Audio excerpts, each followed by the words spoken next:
Good evening.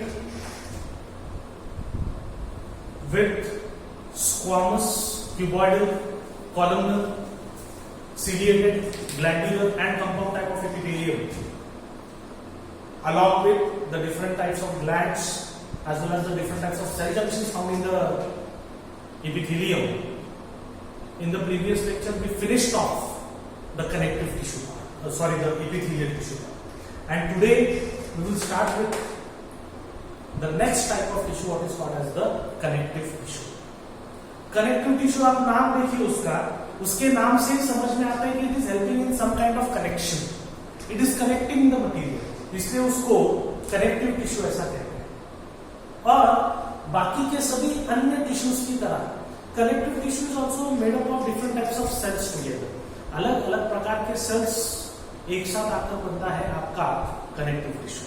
लेकिन इसमें एक बहुत इंपॉर्टेंट फर्क ऐसा है, ये मैं आपको जो कैरेक्टर बताने वाला हूं कनेक्टिव टिश्यू का, ये सिर्फ और सिर्फ कनेक्टिव टिश्यू में ही दिखेगा और किसी भी टिश्यू में नहीं दिखेगा, इसलिए ध्यान से सुनिए।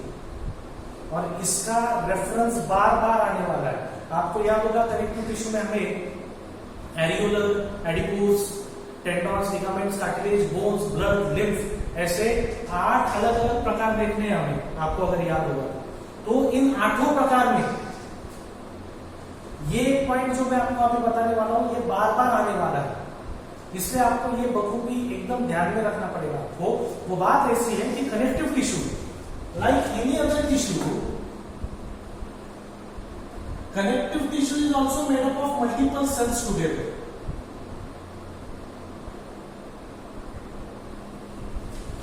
Connective tissue is also made up of multiple cells together. और हम जब भी सेल्स की बात करते हैं, एक कॉमन सेंस ऐसा है कि सेल्स जो है, सेल्स के अंदर नेचुरली साइटोप्लाज्म होता है।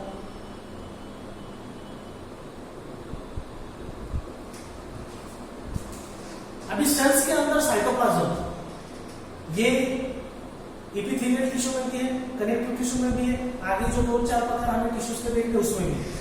लेकिन कनेक्टिव टिश्यू की खासियत ऐसी है कि ना सिर्फ उसके सेल के अंदर साइटोप्लाज्म है, उसके सेल के बाहर और आजू बाजू में इर्द गिर्द भी एक्स्ट्रा सेलुलर फ्लूइड प्रेजेंट है।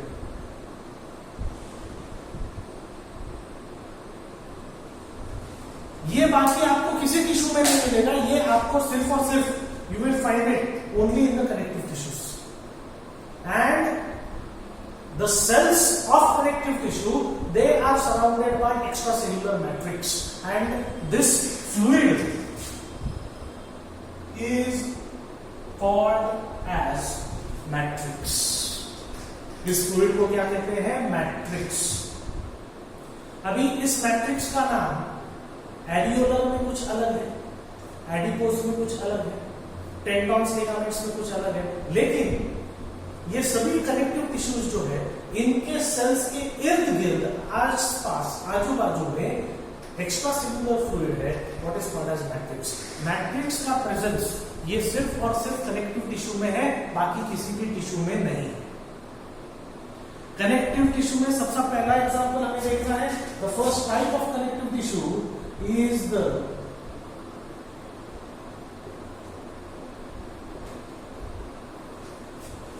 first type of connective tissue is the areolar tissue. अभी ये areolar tissue जो है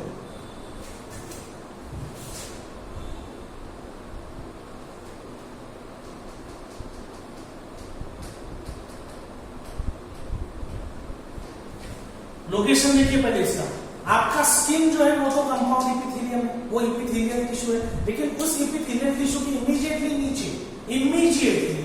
नीचे जो टिश्यू है वो है आपका एरियोलर टिश्यू। एरियोलर टिश्यू की खासियत ऐसी है कि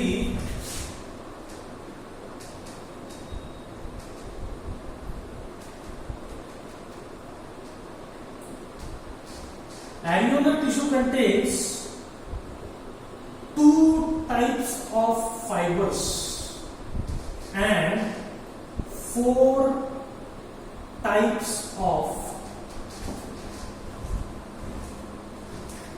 Areolar tissue is basically made up of 2 types of fibers and 4 types of cells.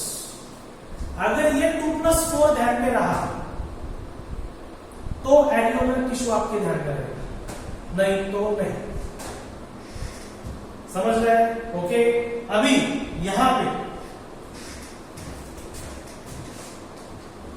Fibres कौन से?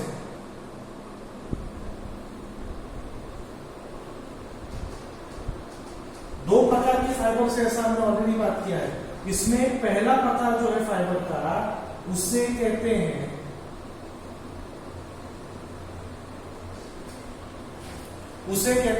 White fibres. क्या कहते हैं? White fibres. ये व्हाइट क्यों है? They are white. पहली बात, ये व्हाइट फाइबर्स, एरियोलर टिश्यू में जो व्हाइट फाइबर्स मिलते हैं,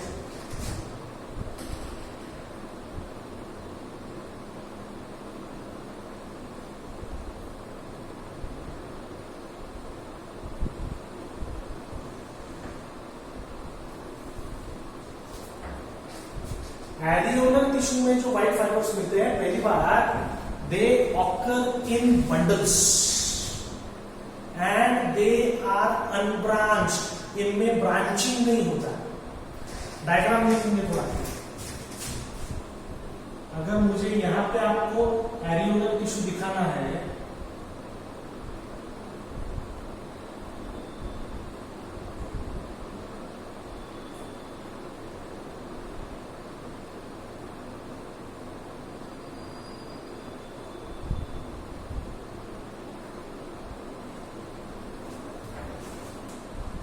ओके, ये एरियोलर टिश्यू में ये है आपके व्हाइट फाइबर्स, बंडल्स में है, अकेला कोई नहीं है, दोस्तों के साथ है, लेकिन उसमें ब्रांचिंग नहीं है। ओके, सेपरेट है। ये व्हाइट कलर क्यों है उनका? They are white in colour because of the presence of a protein called as collagen. Biomolecule chapter में कोलेजन का रेफरेंस है। आपने अगर एनसीईआरटी ठीक से पढ़ा होगा, बायोमोलिक्यूल्स का चैप्टर अगर ठीक से पढ़ा होगा, किसी को याद है क्या कोलेजन का क्या रेफरेंस आता है बायोमोलिक्यूल्स में? Who can tell me?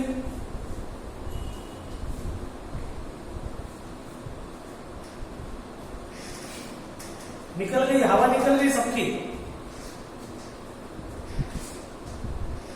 Proteins का पार्ट देखिए आप बायोमोलिक्यूल चैप्टर में, उसमें ऐसा दिया हुआ है कि collagen is the most abundant protein found in animal kingdom.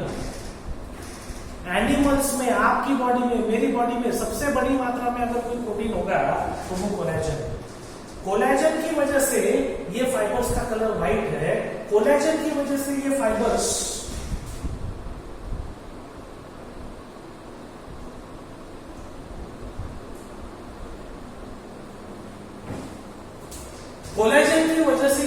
Strength provide करते हैं।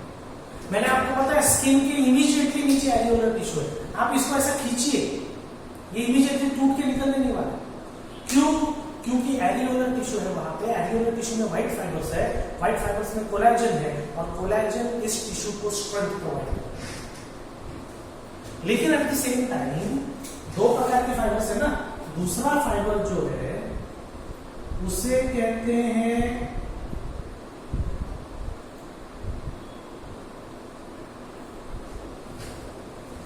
another type of fiber is called as yellow fibers.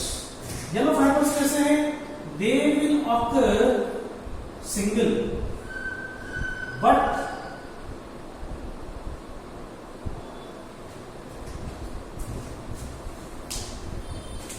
ये देखिए, कोई यहां से आया, कोई यहां से आया, कोई यहां से आया, तो ये सिंगल देखिए, लेकिन इनमें ब्रांचिंग। ये देखिए, ये मेन शाफ्ट था, इसमें से ये ऐसा ब्रांचिंग होगा। ये मेन शाफ्ट था, ये देखिए, ये इसमें से ऐसा ब्रांचिंग होगा। ये मेन शाफ्ट था, इसमें से ये ऐसा।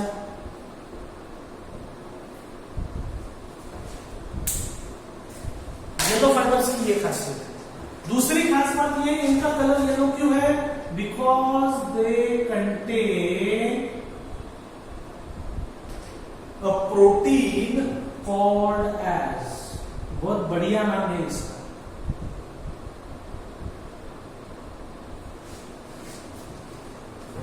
प्रोटीन का नाम देखिए क्या है, प्रोटीन का नाम है इलास्टिन। अभी नाम से ही समझ में आ जाएगा कि येलो फाइबर्स की वजह से क्या होता है। येलो फाइबर्स में इलास्टिन नाम का प्रोटीन है, इलास्टिन की वजह से ये फाइबर्स का कलर येलो है, और इसी इलास्टिन की वजह से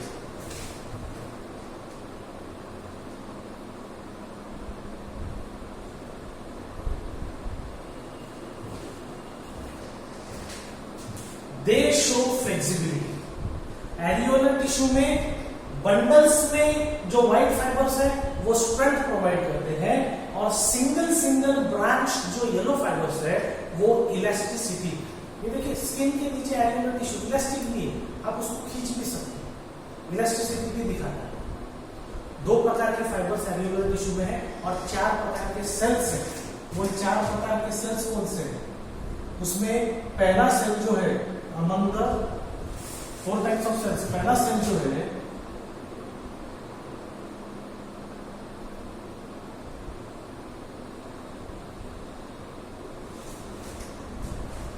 क्योंकि हम इतनी देर फाइबर्स की बात कर रहे थे इसलिए मैंने पहला सेल लिख के दिया है फाइब्रोब्लास्ट सेल्स। फाइब्रोब्लास्ट सेल्स नाम से ही समझ में आता है कि दे सीक्रेट द फाइबर्स। आप जो मुझे बता रहे हैं कि एरियोलर टिश्यू में येलो फाइबर है, व्हाइट फाइबर है, ये फाइबर आए किधर से? एरियोलर टिश्यू में ये फाइबर आए कहां से? तो ये फाइबर्स बनाने के लिए इसी टिश्यू के अंदर, एरियोलर टिश्यू के अंदर ही सेल्स दिए हुए हैं, जिन सेल्स को हम कहते हैं फाइब्रोब्लास्ट सेल्स। फाइबर बनाने वाले फाइब्रोब्लास्ट सेल्स। दूसरी चीज है इसमें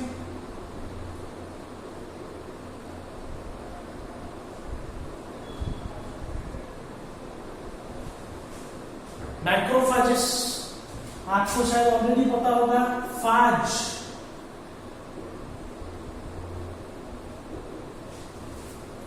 फाज का मतलब होता है टू ईट। फाज का मतलब है टू ईट। मैक्रो यानी आप उसकी साइज बता रहे, दीज आर ह्यूज सेल्स। और ये सेल्स का काम क्या है?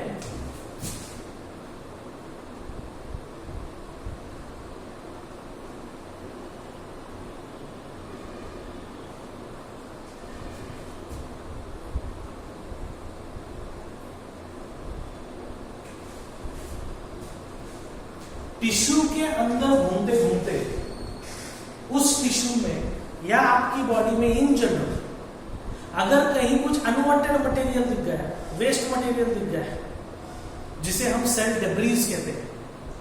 देखिए कहीं पे अगर कोई बिल्डिंग या बंगलों का अगर कंस्ट्रक्शन चालू होगा तो वहां लकड़ियां यूज होती है, रेती वगैरह यूज होती है, मिट्टी यूज होती है, ब्रिक्स यूज होते हैं, सीमेंट यूज होता है, इतनी सारी चीजें यूज होती है। लेकिन ये सब चीजें यूज करते करते उसमें के छोटे छोटे पार्ट्स बाजू में गिरते रहते हैं, वो वेस्ट रहते हैं। वैसा सेल के अंदर हमने प्रीवियस चैप्टर में देखा, सेल यूनिट ऑफ लाइफ में सेल के अंदर इतनी सारी मेटाबॉलिक एक्टिविटीज चालू रहती है। ये सभी मेटाबॉलिक एक्टिविटीज करने के लिए सेल के पास इतने सारे सेल ऑर्गेनेल्स है। किसने तो भी अभी माइटोकॉन्ड्रिया मेंशन किया है, न्यूक्लियस है, आपका एंडोप्लाज्मिक रेटिकुलम है, गोल्जी है, माइटोकॉन्ड्रिया है, क्लोरोप्लास्ट है, वैक्यूल्स है, लाइसोसोम्स है, राइबोसोम्स है, इतनी सारी चीजें हैं। ये सब चीजें जब मेटाबॉलिक एक्टिविटीज करती रहती है, कुछ ना कुछ मेटाबॉलिक एक्टिविटीज में कुछ ना कुछ वेस्ट बनते रहता है। कभी कभी ये सभी ऑर्गेनेल्स जो काम कर रहे हैं इसमें का कुछ टूट गया, ऐसी भी चीजें होती है सेल के अंदर। तो ये जो वेस्ट मटेरियल बन रहा है, मैक्रोफेजेस का काम है कि इस वेस्ट मटेरियल को ढूंढो और जहां भी ये मिलेगा उसको निगल लो, टू ईट, फाज, उसको निगल लो। और मैक्रोफेजेस का कैसा है कि उनके अंदर ये membrane bound single membrane organelle है, ये जब सेल के किसी मटेरियल को निगल लेते हैं, मैक्रोफेजेस के अंदर ऐसे एंजाइम्स होते हैं कि जो एंजाइम्स इस मटेरियल को इमीडिएटली पूरी तरह डिस्ट्रॉय और डिग्रेड करते हैं। इसमें तीसरा प्रकार है, सेल का तीसरा प्रकार है एरियोलर टिश्यू में what are called as the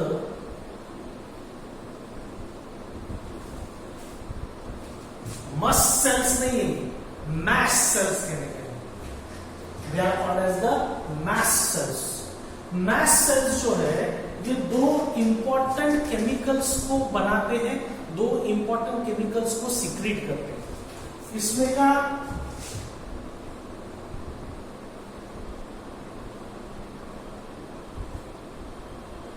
इसमें पहली इंपॉर्टेंट चीज जो मैस्ट सेल्स बनाते हैं,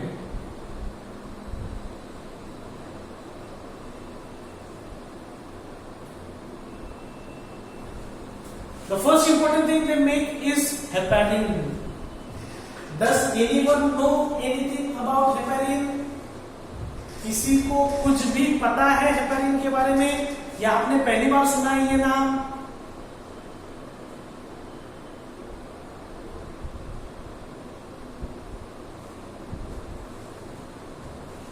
नो आंसर्स? ओके, तो मैं ऐसा अज्यूम कर रहा हूं कि शायद आपने हेपेरिन के बारे में शायद आपने पहली बार सुना है। तो अभी मैं बताता हूं हेपेरिन काम क्या करता है।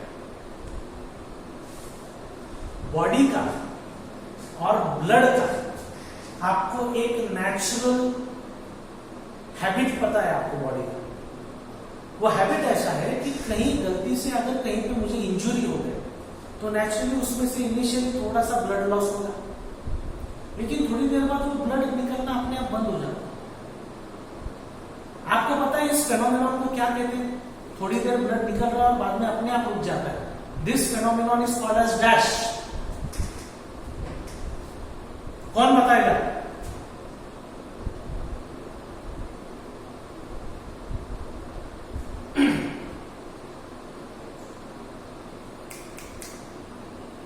Good Snehal, very nice. This phenomenon is called as clotting. इसे ब्लड क्लॉटिंग कहते हैं, इसे ब्लड कोएगुलेशन भी कहते हैं। मैं और एक वर्ड देता हूं आपको,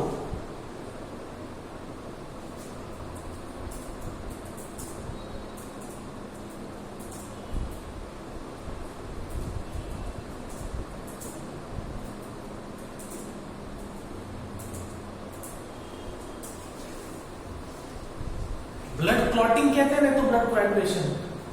हमारे ब्लड को ये एक नेचुरल आदत है, उसे पता है कि अगर इंजुरी में से बाहर फ्लो शुरू हो गया तो बहुत ज्यादा एक्सेस हो गया तो इसकी जान बचाने के लिए ये फ्लो जो चालू है उसको सही मौके पर बंद करना जरूरी है। ब्लड और बॉडी ये खुद ब खुद अपने आप कर लेते हैं। इस प्रोसेस को कहते हैं blood clotting, blood coagulation. Blood को पता है कि I have to stop, blood knows that. लेकिन ब्लड को यह भी पता है कि I have to stop when I am leaking out of the injury, when I am leaking out of the body. Stop कब लेना है? अगर ब्लड लॉस हो रहा है बॉडी के बाहर। बॉडी में घूमते घूमते ब्लड में रुकना नहीं चाहिए, आप मर जाएंगे। ब्लड क्लॉटिंग जरूरी है इंजुरी की साइड पे। When the blood is safely moving inside the body, there shouldn't be any blood clotting, there shouldn't be any blood coagulation. The person will die otherwise. तो बॉडी के अंदर when the blood is moving safely through the body, safely through the blood vessels, तब blood का coagulation और clotting ना हो, इसलिए blood में जो केमिकल रिलीज किया जाता है उसे कहते हैं heparin. Heparin is basically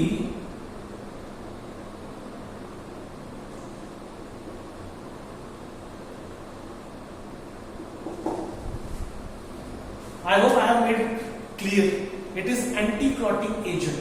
heparin तब तक काम करेगा जब तक ब्लड बॉडी में बह रहा है।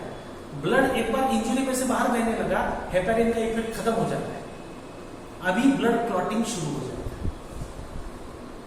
मैस्ट सेल्स में से हेपेरिन निकल रहा है। Mast cells are found in the areolar tissue. Areolar tissue is the part of connective tissue. इसमें दूसरी चीज है, mast cells secrete heparin, mast cells also secrete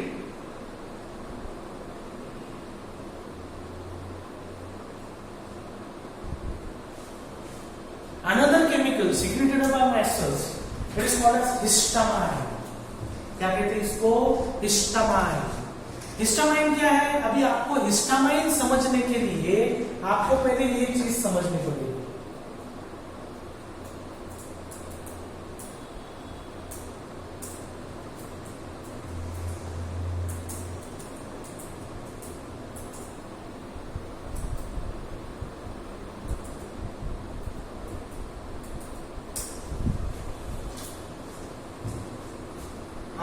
histamine समझने के लिए पहले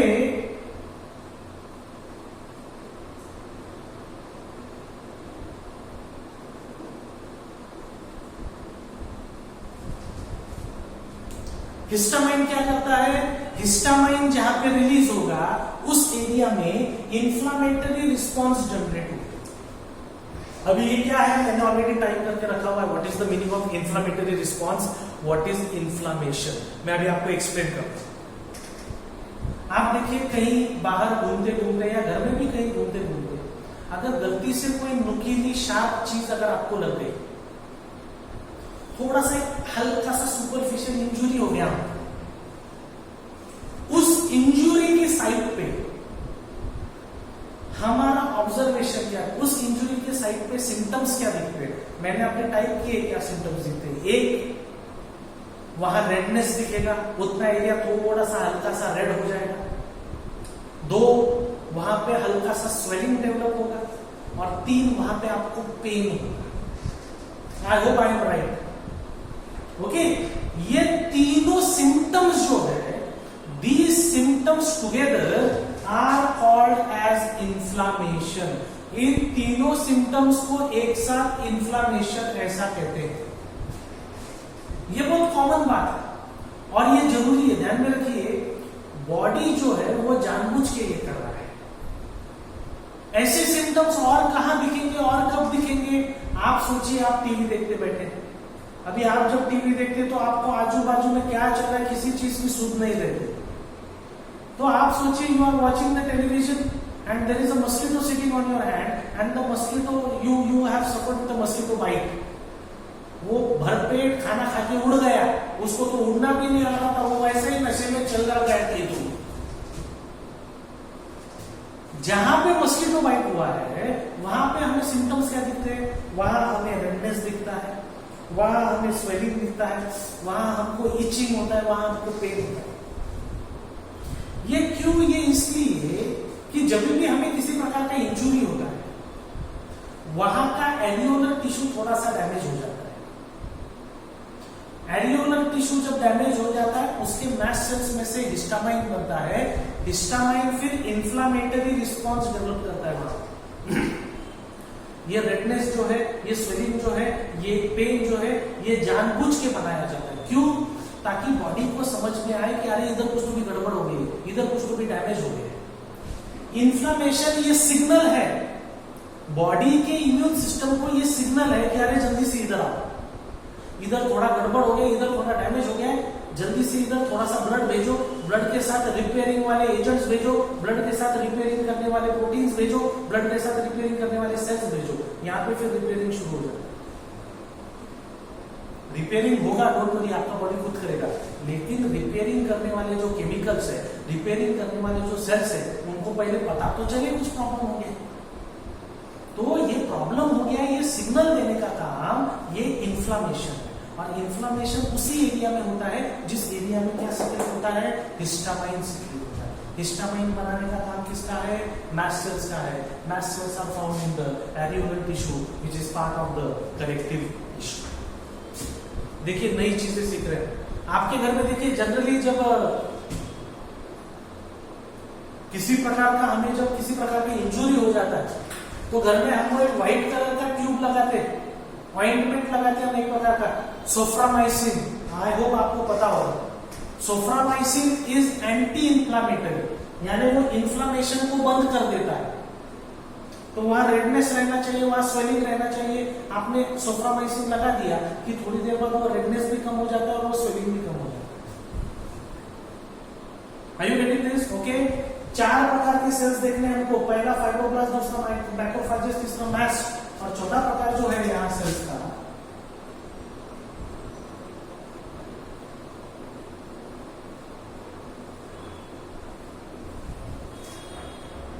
the fourth type of cell found in the alveolar tissue are called as adipocytes। क्या कहते हैं उसको? एडिपोसाइट्स। एडिपोसाइट्स के बारे में मैं यहां पे ज्यादा बात नहीं करने वाला, मुझे ज्यादा इसके बारे में यहां पे बताना नहीं है। मैं इतना ही कहूंगा कि एल्वियोलर टिश्यू में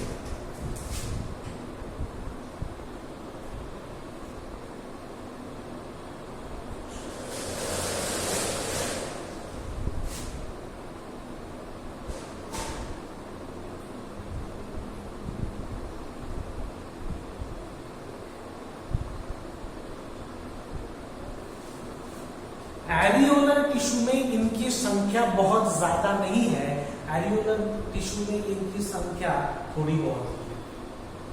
समझ रहे हैं आप?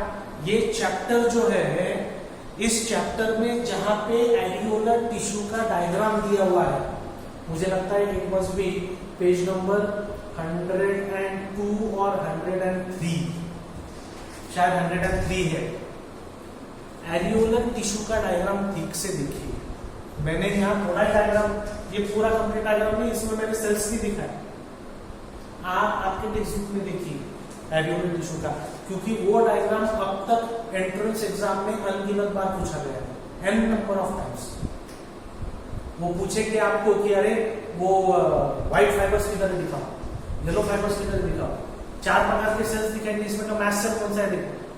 तो आप डायग्राम जब देखेंगे, मैस्ट सेल का कलर देखिए, वहां पे क्या दिया हुआ है। कलर से ज्यादा इंपॉर्टेंट है शेप क्या दिया हुआ है, देखिए मैक्रोफाइलस का शेप क्या दिया हुआ है, फाइब्रोब्लास्ट का शेप क्या दिया हुआ है, उसकी तरफ कंपल्सरी आपको ध्यान देना ही पड़ेगा। ओके, ठीक है।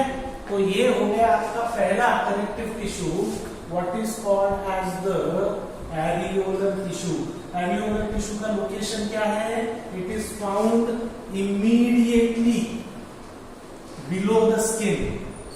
और एरियोलर टिश्यू जो है वो हमारे बॉडी को एक प्रकार से, वो जहां भी होगा वो हमारे बॉडी को स्ट्रेंथ भी प्रोवाइड करता है और फ्लेक्सिबिलिटी भी प्रोवाइड करता है।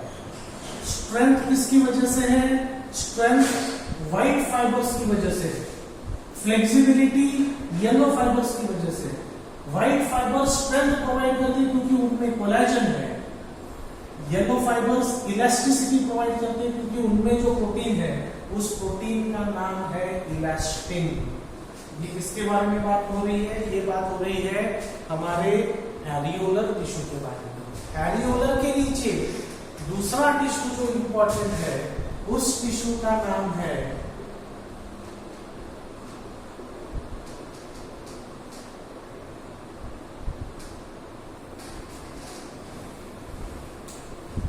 Adipose tissue.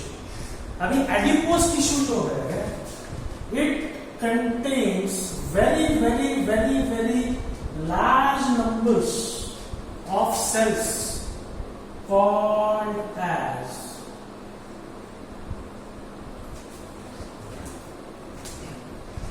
अभी देखिए एडिपोसाइट्स, ये इससे पहले हमने जो टिश्यू देखा एरियोलर, उसमें भी थे, लेकिन उसमें एकदम चंद चुनिंदा in small number, few number, थोड़े बहुत वगैरह वगैरह ऐसे थे। यहाँ पे वैसा नहीं। एडिपोज टिश्यू देखिए, नाम ही क्या है उसका, एडिपोज, क्योंकि उसमें बहुत बड़ी मात्रा में एडिपोसाइट्स नाम के सेल्स हैं। और इनकी खासियत क्या है?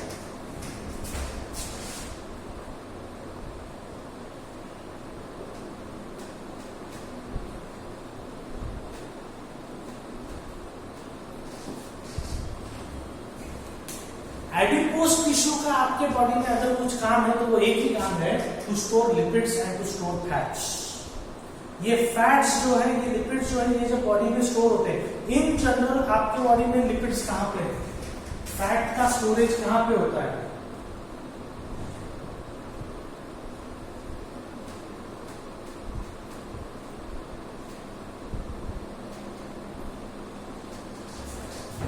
वैसे तो पूरे बॉडी में, लेकिन सबसे बड़ी मात्रा में एडिपोज कहां पे मिलेगा?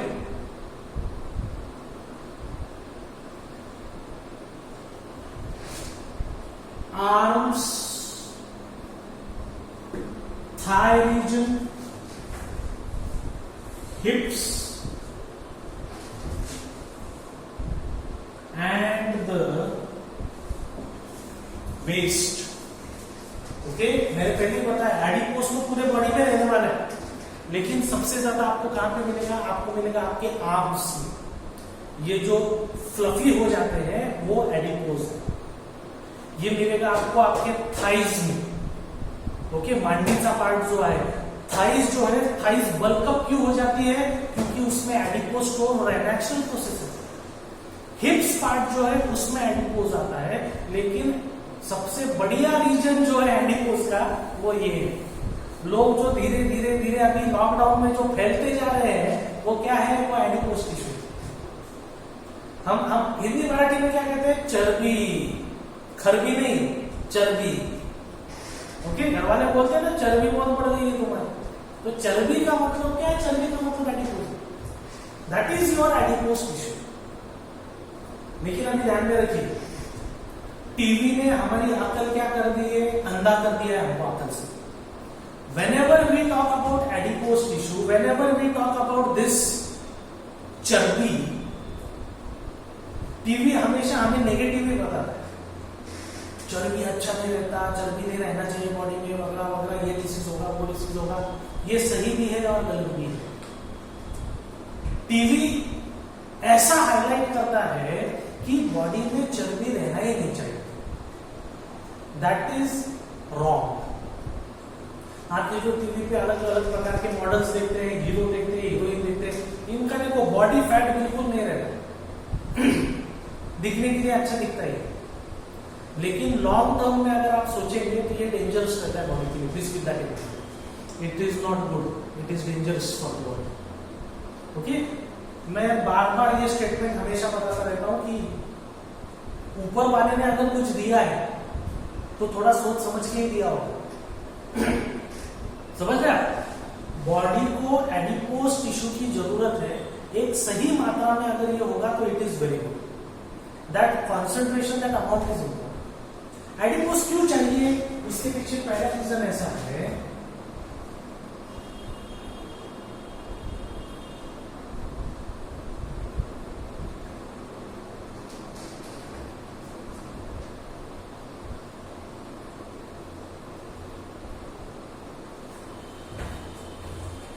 adipose is the source of energy, it is source of। अभी देखिए आपके बॉडी में हर एक सेल, प्रत्येक सेल जो है उसको जब एनर्जी बनाना है, एनर्जी बनाना है यानी एटीपी बनाना है, हमारे बॉडी को जब एनर्जी बनाना है, एटीपी बनाना है, तो सबसे पहले वो ग्लूकोज यूज करेगा। पता है आपको? आपने स्टैंडर्ड 10 तक ये काफी बार सुना हुआ है। हमारे बॉडी का मेन फ्यूल जो है वो कार्बोहाइड्रेट है, वो ग्लूकोज है। लेकिन अगर there is deficiency of carbohydrate in the body, ऐसे हालात में क्योंकि कार्बोहाइड्रेट नहीं मिल रहा है, लेकिन बॉडी को तो ऑन रखना है, मेटाबॉलिज्म तो ऑन रखना है, ऐसे हालात में in absence of carbohydrate body starts burning the adipose, चर्बी जलाना शुरू हो जाता है। मैं एक दूसरे बैच को भी यही बता रहा था कि लॉकडाउन का एक फायदा क्या हुआ। देखिए, नेगेटिव बातें तो बहुत हो गई, नुकसान तो बहुत हो गया, लेकिन एक फायदेमंद चीज क्या हो गई, people suddenly got some time to think of and to work upon their own good health. खुद के बॉडी की तरफ, खुद के हेल्थ की तरफ थोड़ा ध्यान देने लगे लोग। पहले कैसा रहता था, सुबह से शाम काम कर रहे हैं, काम में बिजी, फोन कॉल में बिजी, ऑफिस की तरफ जाना है, लेट आ रहे हैं, तो एक्सरसाइज करना है लेकिन टाइम नहीं है। अभी लॉकडाउन में मैंने यहाँ वहां सुना कि लॉकडाउन में मैं देखता भी हूँ कि सुबह अर्ली मॉर्निंग बहुत सारे लोग मॉर्निंग वॉक्स को जाते हैं, इवनिंग को इवनिंग वॉक्स को जा रहे हैं। ऑफकोर्स बहुत सारे लोग मास्क वगैरह लगा के जाते हैं, या फिर अपना डिस्टेंस मेंटेन कर रहे हैं, किसी के नजदीक नहीं जाना है, मास्क लगाया नहीं लगाया, लेकिन नजदीक नहीं जाना है किसी के पास, ये भी शुरू कर दिया है बहुत सारे लोगों ने। मैंने सुना है कि लॉकडाउन में बहुत सारे लोगों ने नई साइकिल्स ली है, साइकिलिंग के लिए निकलते हैं, अच्छी बात है, एवरीथिंग इज गुड। अभी आपको एक बात पता है कि whenever we go out for exercise, we don't go out after having a heavy meal. भरपेट नाश्ता कर लिया, भरपेट खाना खा लिया और फिर मैं घूमने के लिए, टहलने के लिए, मॉर्निंग वॉक के लिए निकल रहा, ऐसा नहीं करते लोग। जनरली खाली पेट निकलते हैं, मैक्सिमम थोड़ा पानी पीकर निकलते हैं। वैसा ही करना चाहिए, पानी पियो थोड़ा सा और फिर निकलो। क्या होता है देखिए, सुबह जब आप एम्प्टी स्टमक ऐसे बाहर निकलते हैं तो स्टमक तो एम्प्टी है, यानी पेट में कोई फूड नहीं है, फूड नहीं है यानी कोई कार्बोहाइड्रेट नहीं है, लेकिन काम तो चल रहा है, आप वॉक कर रहे हैं, आप जॉब कर रहे हैं, काम तो चल रहा है, यानी एनर्जी का तो प्रोडक्शन चल रहा है।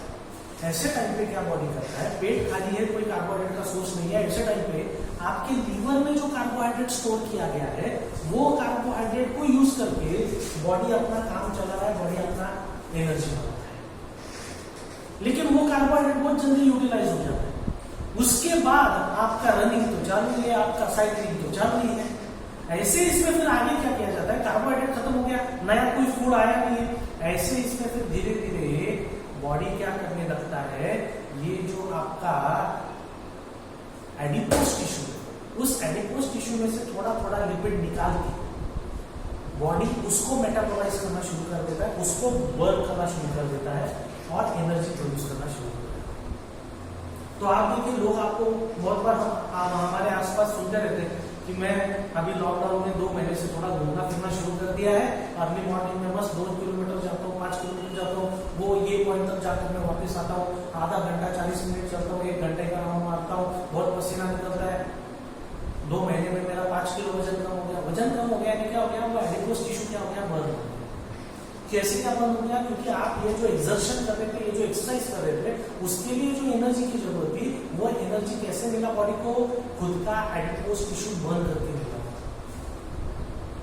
Are you getting this? Okay, so on the contrary ऐसा भी कहते हैं, please keep this in mind,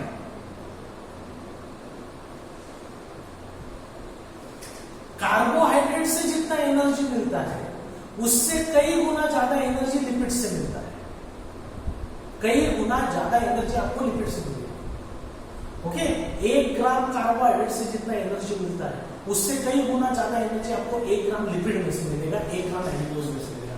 आपने आपके घर में अगर बिस्किट वगैरह होगा तो बिस्किट के ऊपर का जो कवर रहता है, उसका जो रैपर रहता है, उस पे पीछे लिखा हुआ रहता है कार्बोहाइड्रेट कितना है और उससे कितना किलो कैलोरी एनर्जी मिलेगा। आप वो रेशो देखिए, आपके ध्यान में आएगा कि एज कंपेयर टू कार्बोहाइड्रेट इतना सारा लिया तो इतनी एनर्जी बनती, लेकिन लिपिड इतना भी लिया तो भी उतना एनर्जी बना लेगा। समझ रहे आप? ओके, एडिपोज का दूसरा एक फायदा देखिए,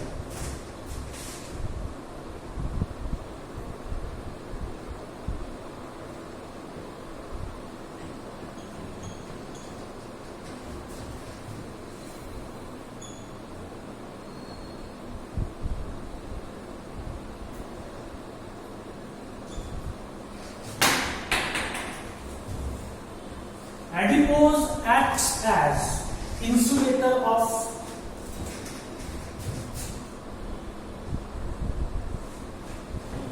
बॉडी हीट।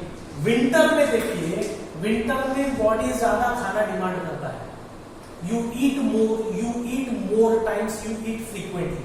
और विंटर में देखिए सभी रिलीजन्स के जो मेजर फेस्टिवल्स है ये विंटर में या विंटर के आसपास ही आते हैं, क्योंकि फेस्टिवल्स में जनरली हम लिपिड युक्त, तेल युक्त, घी युक्त मटेरियल खाते हैं, हम ज्यादा मटेरियल खाते हैं। ये क्यों, बॉडी डिमांड करता है वैसे।